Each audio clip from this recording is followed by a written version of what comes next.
আসসালামু আলাইকুম। আমি ডাক্তার সাদ জামান, নাক কান গলা রোগ বিশেষজ্ঞ ও হেড নেক সার্জন।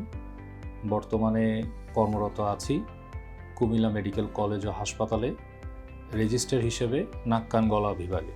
নাক কান গলাতে জীবনের শুরুর আগে 2003 সালে আমি গভর্নমেন্ট ল্যাবরেটরি হাই স্কুল থেকে এসএসসি কমপ্লিট করেছি এবং 2005 সালে আমি এইচএসসি কমপ্লিট করেছি ঢাকার সুনামধন্য নটরডেম কলেজ থেকে। 2012 সালে ঢাকা ইউনিভার্সিটির আন্ডারে বাংলাদেশ মেডিকেল কলেজ থেকে আমি এমবিবিএস ডিগ্রি অর্জন করি এবং এরপরে সরকারি চাকরিতে 2014 সালে যোগদান করার পর 2015 সাল থেকে 2022 সাল পর্যন্ত আমি বঙ্গবন্ধু শেখ মুজিব মেডিকেল বিশ্ববিদ্যালয়ে এমএস কোর্সে অধ্যয়নরত ছিলাম নাক কান গলা বিষয়ে এবং 2022 সালে আমি সাফল্যের সাথে এমএস ডিগ্রি অর্জন করি। বর্তমানে আমি কুমিল্লাতে কর্মরত এবং সেখানে আমি রোগীদের সেবা দিয়ে যাচ্ছি। পাশাপাশি আমার নিজ গ্রাম, সেটা হচ্ছে আদর্শ সদর উপজেলায় অবস্থিত পাঁচতুবি ইউনিয়নে পশ্চিম মাঝিগাছা গ্রামে, সেখানে আমি দরিদ্র মানুষদের সেবা দিয়ে থাকি।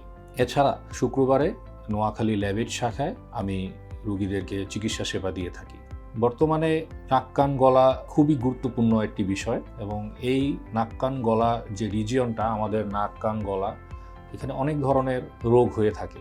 সেটি ছোট থেকে বড় অনেক ধরনের রোগ হয়। যেমন কানের একটি খুবই গুরুত্বপূর্ণ রোগ, সেটি হচ্ছে কান পাকা রোগ। আমাদের কাছে যত রোগী আসে কানের, তার মধ্যে ম্যাক্সিমাম রোগীরই এই কান পাকা রোগ নিয়ে ভোগে। এছাড়া যেমন গলার আরেকটি সমস্যা, যেমন বাচ্চারা বেশি ভোগে, সেটা হচ্ছে টনসিলের সমস্যা। এছাড়া দেখা যায় নাকের হাড় বাঁকা থাকলে অনেকে শ্বাস নিতে কষ্ট হয়। এরকম কিছু সমস্যা নাক কান গলা রোগের পাশাপাশি আপনার অনেকে অনেক গুরুতর রোগেও ভুগে থাকে। যেমন এই রিজিয়নগুলোতে অনেক ক্যান্সার হয়, বিশেষ করে হেডনেক রিজিয়নে অনেক ক্যান্সার হয়ে থাকে। আর্লি চিকিৎসা এবং বিশেষজ্ঞ ডাক্তারের শরণাপন্ন হলে এই রোগগুলো থেকে পরিত্রাণ পাওয়া সম্ভব। এবং হেডনেক রিজিয়নে যে ক্যান্সারগুলো হয়, সেই ক্যান্সারগুলোর মেইন সমস্যার কারণ হচ্ছে পান, চুন এবং তামাক জাতীয় দ্রব্য, যা আমাদের বাংলাদেশের মানুষদের হরহামেশার একটি নিত্যসঙ্গী। মহিলারা, গ্রামের মানুষরা নিয়মিত পান চুন খেয়েই থাকে।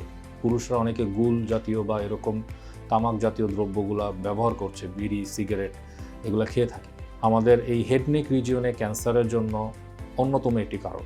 এছাড়া মদ পান, যেটা ওয়েস্টার্ন কান্ট্রিতে খুব বেশি, বাট এখন ওয়েস্টার্ন কান্ট্রির অনেকটুকু কালচার আমাদের সংস্কৃতির সাথে মিশে গেছে এবং সেই সাথে সাথে এই ধূমপানের পাশাপাশি পান চুন খাওয়ার পাশাপাশি মদ পানেরও একটি ট্রেন্ড বেড়ে গিয়েছে।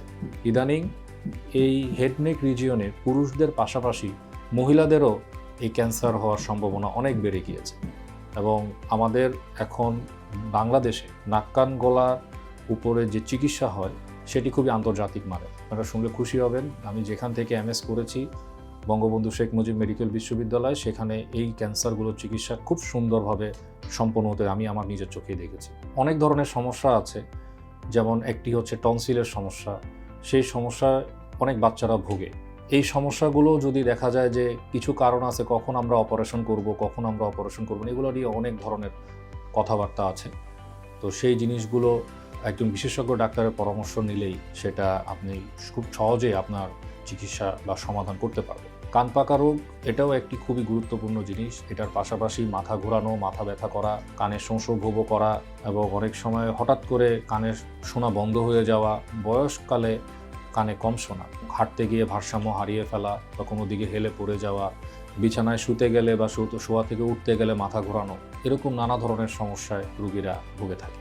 নাক দিয়ে রক্ত পড়া একটি কমন কারণ এবং বলতে পারি যে আমরা একটা ইমার্জেন্সি যদি বলি যে নাক কান গলার একটি ইমার্জেন্সি, সেটাই হচ্ছে নাক দিয়ে রক্ত পড়া। এটাকে আমরা মেডিকেল ভাষায় বলি এপিস্টেক্সিস। এটাও আমরা ইমার্জেন্সিভাবে ম্যানেজ করে থাকি। এছাড়া আপনার অনেক সময় রোগীদের শ্বাস নেওয়াটা কষ্ট হয়ে যায়, অনেকের শ্বাসকষ্ট হয়, দম বন্ধ হয়ে আসে বিভিন্ন কারণে, গলায় কোনো ক্যান্সার বা যে কোনো কারণে হতে পারে। তখন আমাদের অনেক সময় ইমার্জেন্সিভাবে ট্রাকিওস্টোমিও করা লাগে। আমাদের ট্রাকিওস্টোমি হচ্ছে ট্রাকিয়া, আমাদের শ্বাসনালীর এখানে ফুটা করে আমরা একটা কৃত্রিম নল দিয়ে দিই, তখন মানুষ ম্যাজিকের মতো তার লাইফ সেভিং একটা প্রসিডিউর এটা, যেটার কারণে সে শ্বাস নেওয়াটা তার জন্য সুবিধা হয়ে যায়। এরকম বিভিন্ন ধরনের রোগ এবং চিকিৎসা এবং তার সমাধান, প্রতিকার সব কিছুই মিলেই এই নাক কান গলা রোগের চিকিৎসা এবং তার সমাধান আমরা দিয়ে থাকি এবং এটি একটি খুবই গুরুত্বপূর্ণ আমাদের অঙ্গের মধ্যে, কারণ আমাদের যে 5টা সেন্সরি অর্গান এর মধ্যে সবই কিন্তু এই রিজিয়নের সাথে সম্পৃক্ত আছে। তো আমাদের ব্যালেন্স, নিজেদের শরীরের ভারসাম্য রক্ষা থেকে শুরু করে সব কিছুর মধ্যেই এই জায়গার কোনো না কোনো অঙ্গ এটার সাথে সম্পৃক্ত। তো আমাদের এই ব্যাপারে যথেষ্ট পরিমাণে সচেতন হতে হবে। কোনো প্রবলেমে পড়লে বা এরকম কোনো সমস্যায় পড়লে অবশ্যই দ্রুত একজন নাক কান গলা রোগ বিশেষজ্ঞের সাথে পরামর্শ নিয়ে তার দ্রুত চিকিৎসার আওতায় আনতে হবে। ধন্যবাদ।